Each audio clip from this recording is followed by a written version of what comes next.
sitting speaker, hindi pwedeng may korte sa ibang bansa, huhulihin mo tapos isasakay mo na lang sa eroplano. So, eto po tanong ko sa inyo. Paano kung sitting Supreme Court Chief Justice, sitting Speaker, sitting Senate President, sitting Cabinet Member, sitting President ng ating bansa, may isang international court na naglabas, yung PNP, huhulihin nyo na lang, sasakay nyo na lang sa eroplano, aalis na sa ating bansa. Diba? So, yung President, napaka-importante.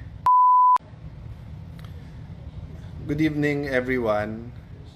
There's so much confusion. Hindi dapat ito. So, kanina, pasensya na po kayo kasi napaka-windy, so baka hindi nyo po narinig yung sinabi ko. As you know, I've been talking about principles and values, trying to be constructive, trying to be supportive sa lahat. But sinabi ko nga kanina na dapat yung legal remedies are available to everyone, and yung due process is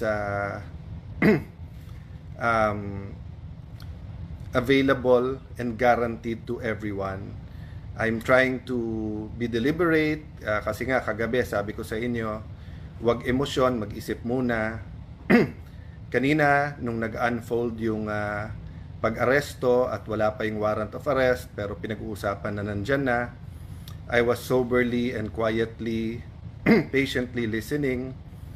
Yung isang channel pinila isa-isa ang mga kalaban ni President Duterte, from mga legitimate human rights lawyers, former Senator De Lima, those from the Philippine left, napakarami, and basically rejoicing.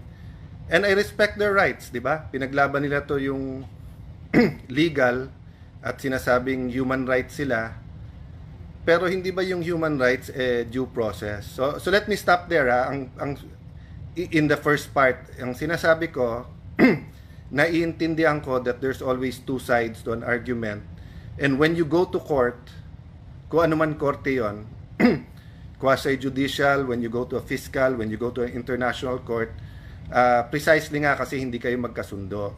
So hindi ko tinatanggal sa human rights activists na meron silang pinaglalaban.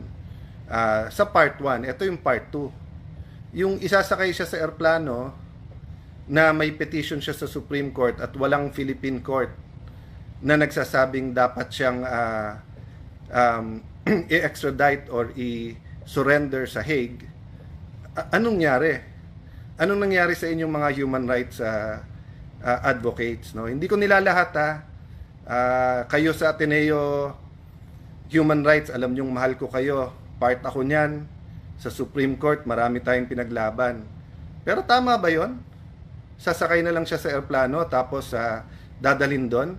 May petition siya sa Supreme Court. Walang korte, ni isang korte sa Pilipinas na verify muna yung warrant of arrest na yan. Hindi ba nangyari na sa atin dati yan na may extradition from the US at nilitigate pa dito? So, yun po ang sinasabi ko kanina na pray for the country, we're in a crossroad, pray for the PNP, pray for our courts, pero may pinaka-minimum. Ang pinaka-minimum is due process and letting everyone avail of the legal remedies. Hindi pwedeng may korte sa ibang bansa, huhulihin mo tapos isasakay mo na lang sa eroplano. So, eto po tanong ko sa inyo.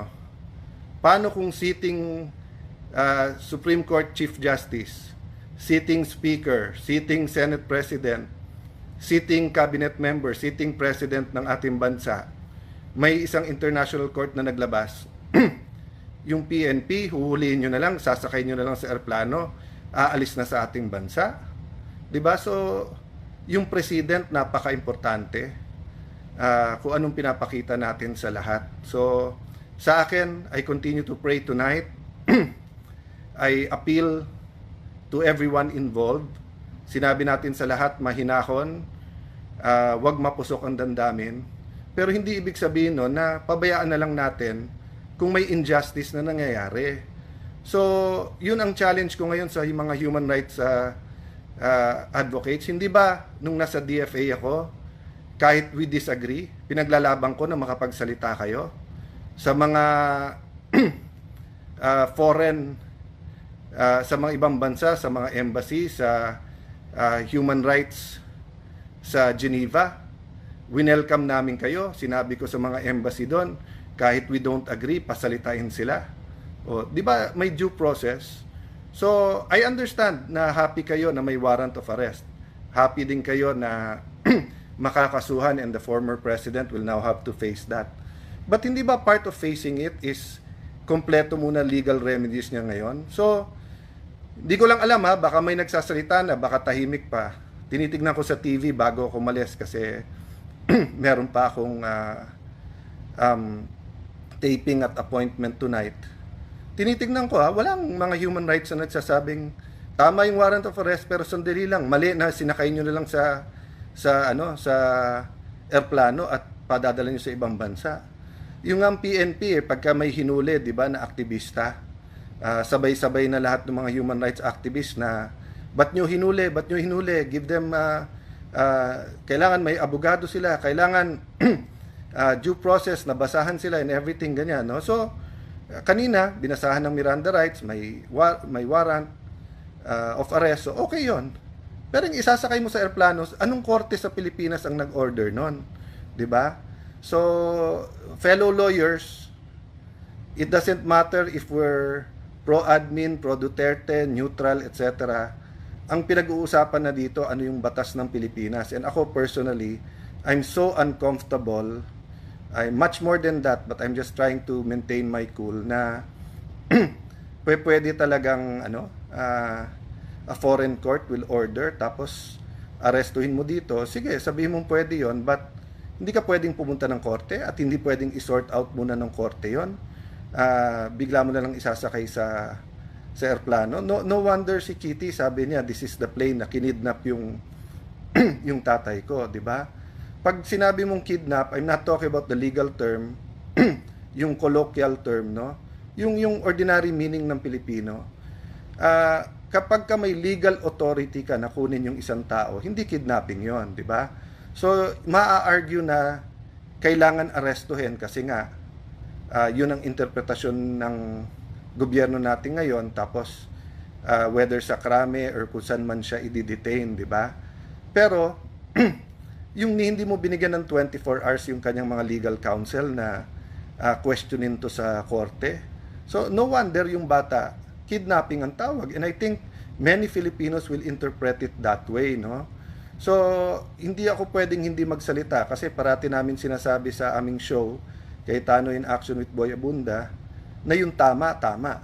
Yun din ang turo ng tatay ko, yung tama, tama. Yun din ang nasa Biblia, kung anong tama ay tama.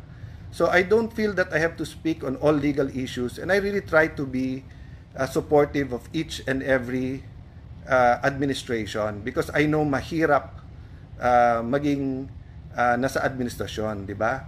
But at saka napakahirap po i-defend yung hindi natin kasundo, hindi natin kabate, yung lalo kung parati ka in-Alaska and everything. But ano ba yung bare minimum, di ba?